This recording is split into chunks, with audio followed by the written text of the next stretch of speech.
Tonight on Nation to Nation, the political panel debates the awarding of a quota to harvest Arctic surf clams. Conservatives hammer the government over how the part Indigenous-owned company won the bid. This clearly smells. You've got, as I mentioned, a brother of a current Liberal MP getting the contract. Protesters say a Labrador hydro dam will poison their drinking water. A well-known Inuk water protector gets detained by police on Parliament Hill. When I was arrested, I couldn't help but think, momentarily anyway, that this was a racist move. Hello, I'm Todd Lamarant, and welcome to Nation to Nation. What was meant to be an act of reconciliation through an economic development opportunity has turned into a week-long grilling of the government by the opposition Conservatives during question period. In Atlantic Canada, Arctic surf clams have long been harvested and processed by one company called Clearwater. In February, the Liberal government took away 25% of Clearwater's monopoly and awarded it to the Five Nations Clam Corporation. The Indigenous partners are 2 Innu communities and 3 Mi'kmaq. One of the Innu communities is represented by a company headed by former Liberal MP Todd Russell. They form 25% of Five Nations, while 75% is owned by Edgar Sampson, the brother of Nova Scotia Liberal MP Daryl Sampson. So all week, the Conservatives have grilled the Liberals on the deal in question period. That the group called Five Nations, that was supposed to satisfy Indigenous involvement in the fishery, is actually 75% owned by the brother of a Liberal MP. What we've also learned through these recently released documents is that Five Nations is headed by Gilles Thieriot. Who is Gilles Thieriot, you ask? None other than a cousin of the minister's wife.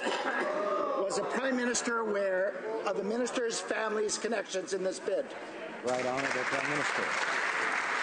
Mr. Speaker, in this House, as we've seen from time to time, there are accusations of ethical impropriety thrown as political attacks.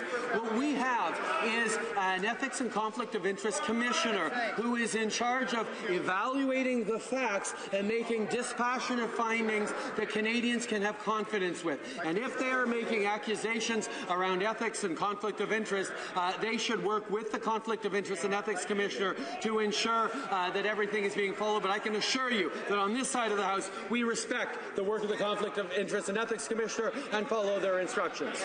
Honourable Member for And joining me now is Kim Rudd, the Parliamentary Secretary for Natural Resources, Kevin Waugh, Conservative Deputy Shadow Minister for Indigenous Affairs, and NDP MP Nikki Ashton. Welcome to Nation to Nation. Thank you for having us. Now, I'll start with the opposition. You've been hammering the government all week in question period over this issue. Your colleague, Cathy McLeod, on Monday said the fix is in. What is wrong with this deal? Well, it's a major deal. I think you're talking about the Arctic surf clam and the First Nations clam. So, you know, when this proposal came out, as Clearwater, the 100% quota was divvied up in Newfoundland, this company never existed. And then all of a sudden they get the contract, and we find out later there's a brother involved of a current MP, a Liberal MP, and a former Liberal MP. They never existed, they never followed the guidelines, and all of a sudden they get this multi-million-dollar contract, and everyone else in Newfoundland, Labrador are saying, well, what happened here? How did they come in and steal this contract when they never followed the guidelines? We've gone to the Ethics Commissioner, Mr. Dion, on this. This clearly smells. You've got, as I mentioned, a brother of a current Liberal MP getting the contract, a former Liberal MP.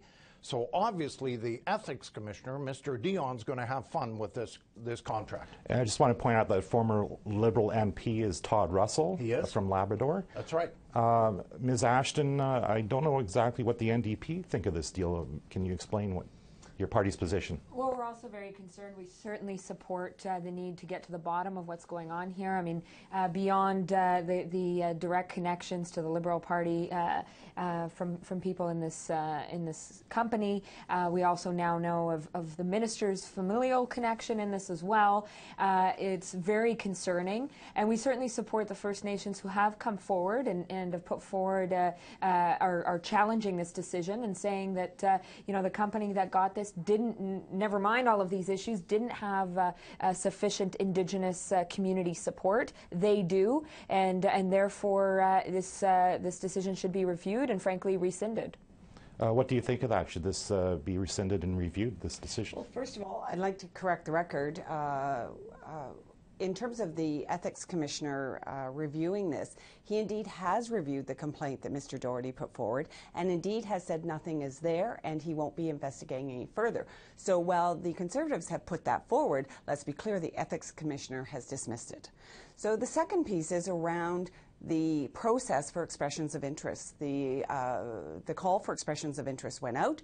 The minister made a decision. I think there were 9 of them. He made a decision well within his scope as the Minister of Fisheries and Oceans, and the Ethics Commissioner has said this as well. And when we look at the process, the Conservative government in 2014 indeed put this process forward to look at the surf clam licenses, quota, if you will. And the only thing that was missing from theirs was the fact they had no Indigenous participation. So the awarding of this license goes to an organization that represents 5 provinces, 4 Atlantic provinces and Quebec, and has Indigenous participation. Anticipate to create 150 jobs, mostly for Indigenous peoples. And it's also within the plan, it is also about reinvesting the profits from the surf clam license into other Indigenous fisheries in those communities. So this is really about building capacity in Indigenous communities, economic benefit and development, and something certainly quite in line with our government's commitment to reconciliation. Yeah, we're not arguing that. We're arguing that First Nations clams never existed prior to the negotiation of this contract. They came on later. They got the contract. They never followed through the process properly. And that's what we're arguing here. They came in late. They don't have a boat. They still don't have a boat to deal with this situation. And they came in because we think Liberal connections, and they got the contract. That's what we're arguing about. Yes, now you've pitted First Nations against First Nations. This is not what the Liberals stand for on consultation and reconciliation and reaching out to First Nations. Now you've got First Nations upset with First Nations. Where are the 7 MPs from Newfoundland and Labrador? We went out there, Todd Doherty, our critic, went out to Newfoundland. They're all mute. They haven't said a word on this situation. This clearly is, they're dealing with Liberals. They came in at the last moment, snuck this $1 million contract, and no one's saying a thing about this. You mentioned the Ethics Commissioner looked at it and he said nothing was wrong. I know your colleague, Mr. Doherty, is going to reapply to the Ethics Commissioner. He apparently has new evidence. Why do you think he might succeed this time? Well, it's clearly, you're talking about Edgar Sampson and brother of Darrell, an MP, and it states here, and let me quote, 27.1 of the Ethics Code, which stipulates an MP shall not act in any way to further his or her private interests or those of a member of a member's family. There it is right there, 27.1. Clearly states that section, and I would hope that Mario Dion looks at this section and deal with this. Well, the request that went in from MP Doherty, as I said, went in on the issue of exactly what Kevin is talking about, and the Ethics Commissioner said there was nothing there. So I guess you can keep reapplying and reapplying and hope you get a different answer, but at the end of the day, we respect and support the work that the Ethics Commissioner does, and when the Ethics Commissioner makes a ruling, we accept it and we move on, and we'll see if the Conservatives indeed do that. I think we also have to recognize that a number of First Nations have come forward expressing their opposition to this license, given the fact that there's not enough connection to Indigenous communities. And so, yes, there is the parliamentary process around ethics, but we also, and yes, this is a government that's talked a lot about reconciliation and nation to nation. Well, here there's a number of First Nations that have come forward and said this is not the right way to go about things. This needs to be reviewed. From an ethical standpoint, though, do you think this deal should be struck down? I do. I think it is concerning, and especially when you have First Nations that have come forward and said, we are communities. We represent communities, people on the ground. We should be the ones that have access to this license and to these opportunities. And obviously the fact that this company does not have that kind of connection to the on-the-ground reality is, that's not the way things should be going forward. Of course, Mr. Waugh, the answer earlier was the answer you've been getting all week, I suppose, in question period. The Conservatives didn't do enough towards reconciliation, towards getting Indigenous people on board in this fairly lucrative industry. How do you respond to that? Well, we wanted to extend the quota. We agree with this. I mean, when we looked at that Newfoundland and Labrador situation, the Conservatives wanted the quota extended. So instead of 100%, make it 125 and then divvy it up. Things have changed in this country. We understand that, and we're fully behind reconciliation. This also smells of an FPIC, if you don't mind me saying that. And I'm on the committee. We're talking about this right now in the UNDRIP. This is free, prior, informed consent. And this is one of the issues that we're going to be seeing. I mean, there was no consultation. This company walked in at the last moment and snapped up this $1 million contract. And the rest of the First Nations, as Nikki has said, in the area are saying, well, what's going on here? I mean, they came on, they got incorporated after they got the contract. This is not what meets the smell test. How do you respond to the smell test on this one? Well, I think I would say, first of all, the members of Parliament in Newfoundland Labrador have, and I have had the privilege of going to Labrador to speak to some of these communities on a number of issues. And there's the MPs from Labrador and Newfoundland are very engaged and involved with the Minister of Fisheries and Oceans to ensure that indeed there is a process. They bring their constituents' needs forward. And that the result of this is really about taking a public resource, which is a surf clam, providing a license to, as I said, Indigenous communities that involve 4 Atlantic provinces and the province of Quebec, and providing economic opportunity and development for those Indigenous communities. They haven't been included in the quota distribution, and I appreciate what Kevin says, but at the end of the day, this is something that should have happened a very long time ago. And whenever changes are made, it is sometimes a surprise to people that we indeed are going to follow through with exactly what we are saying. But as a government, we have been very clear from the beginning. It is about reconciliation. It is about finding a way forward and helping Indigenous communities realize their economic development opportunities and this is simply one of those ways that we're doing that. However, there's a lot of people upset. The Conn River First Nation in Newfoundland itself, of course, brought the case forward in federal court, which is how we got a lot of this information through the court documents. The Premier of Newfoundland wants to talk to the DFO minister about this. There are 13 Mi'kmaq nations in Nova Scotia and New Brunswick who are upset. Shouldn't this decision be scrapped and perhaps a new bidding process put out there? Well, first of all, I won't comment in any part of what you had mentioned around the legal case, because that's not appropriate, and I'm sure you understand that. In terms of the process and the expressions for interest, there was a process. There were, as I said, I believe 9 expressions of interest received. There was a ranking criteria that was done. There were, the minister made, and that has been determined by the Ethics Commissioner, and that is in print, that the minister was within his authority as the Minister of Fishery and Oceans to make this decision.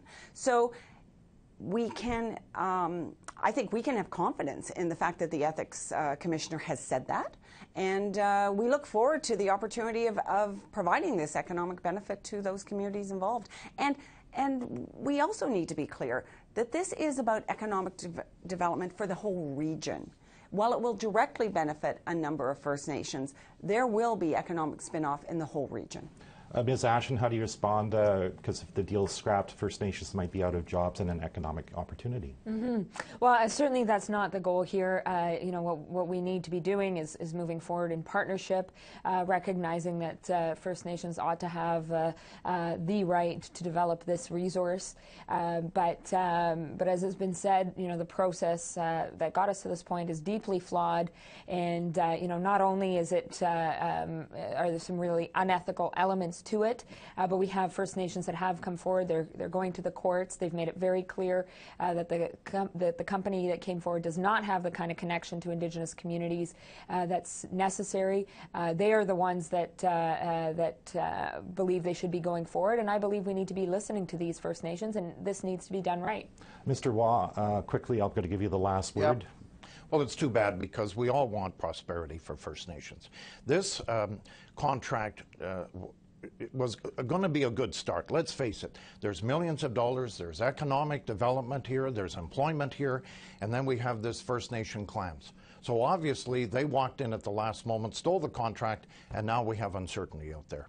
And everyone's upset with that. We all agree on this table. We all want prosperity for First Nations to get what many Canadians have enjoyed in this country. But what we don't want is this flawed situation where First Nation clams came in at the last moment, didn't meet several of the requirements, and yet still ended up with the contract.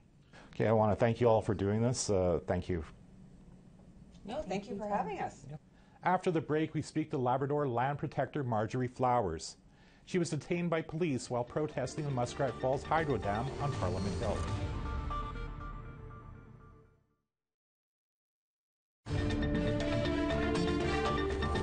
Welcome back to Nation to Nation. Marjorie Flowers is an Inuk land protector from Labrador. She's a longtime opponent of the Muskrat Falls Hydroelectric project. A year ago, she was arrested and spent 10 days in a St. John's, Newfoundland jail, followed by a month of house arrest. Earlier this week, Flowers and about 100 people gathered on Parliament Hill to rally against the Muskrat Falls Dam and tell parliamentarians that the reservoir created will lead to high levels of methylmercury in their drinking water. But Flowers was once again the target of police as she was handcuffed and detained. Here's the video.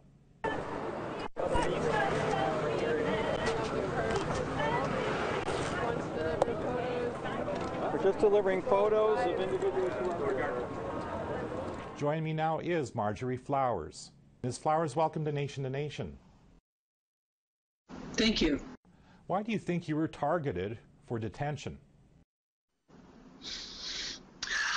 I've been thinking about that quite a lot, actually, since it happened, and I really can't come up with a sound and rational reason why.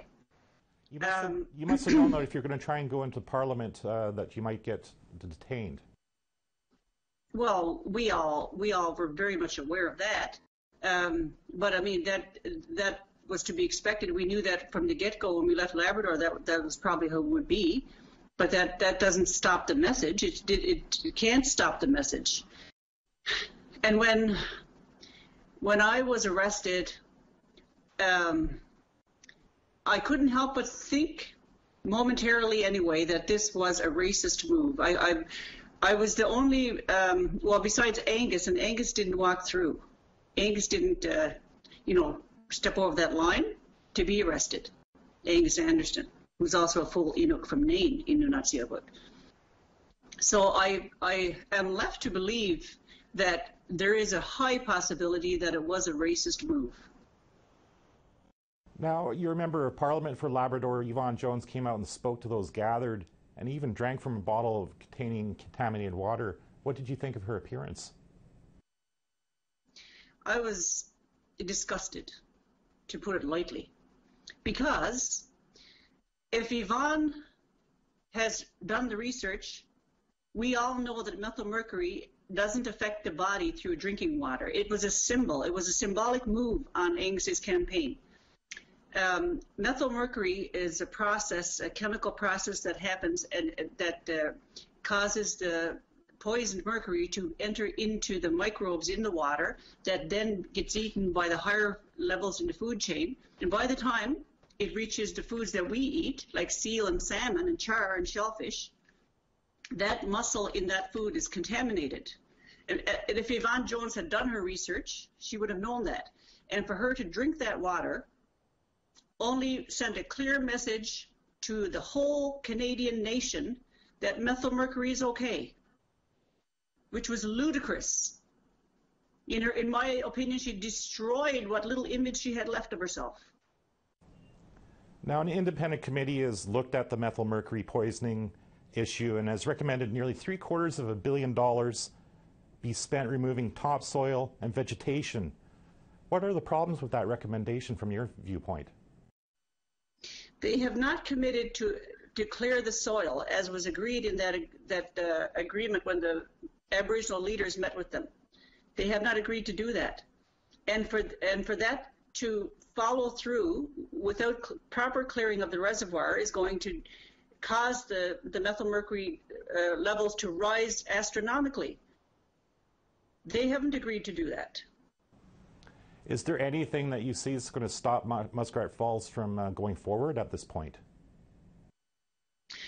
I can see, well, the inquiry is going to help, but with the parameters they've put around that inquiry, it's frustrating because really what needs to happen is that independent review has to happen of the North Spur, which is the other huge issue, and that dam being built on marine clay, which is a dissolving quick clay when under water and pressure, and that's what's going to happen when they rise it to 39 meters. Yeah, so that has to happen. That independent review has to happen, and they have avoided that, skirted the issue, blindsided us in so many ways now that I've become completely jaded with what they say. But if in some capacity, in some way, that commissioner can, make it so that the inquiry encompasses that in some way, the independent review of the North Spur, that way, hopefully the government, some people in government, somebody will see that this is wrong, dangerous, and lethal, and detrimental to our culture here in Labrador. I mean, we will see the flooding of a whole community, the lower valley plus a whole community of Mud Lake, flooded 30 feet underwater. That's already been determined. I'm sorry, but I've run out of time. Thank you for talking to me. Thank you very much for the time. We'll have more after another short break.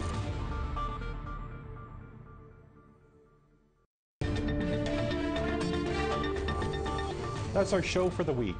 If you missed any part of it or any other episode of Nation to Nation, check out our podcasts. Go to aptnnews.ca/podcast. But before we go, the Conservatives once again went after the Department of Fisheries and Oceans and its minister, Dominic LeBlanc, today in question period. The accusation of nepotism was made by our regular Nation to Nation political panelist, Cathy McLeod. We'll leave you with that. I'm Todd Lamoran. Have a great evening. The Liberals brought in a new player, all right. They brought in the minister's family to be the new player. First, the fisheries minister awards a multi-million-dollar contract to a group that did not have a boat, they did not have multiple First Nations partners, they were not incorporated. Second, the majority of the contract isn't owned by First Nations, but the brother of a Liberal MP. Wow. Third, the cousin to the minister's wife is heading up the company that won the bid. Mr. Speaker, this is blatant nepotism and abuse of his position. Will the minister commit to restarting this process? Mr. Speaker, the fact that there is a new entrant entering the surf clam fishery should be no surprise to these Conservatives.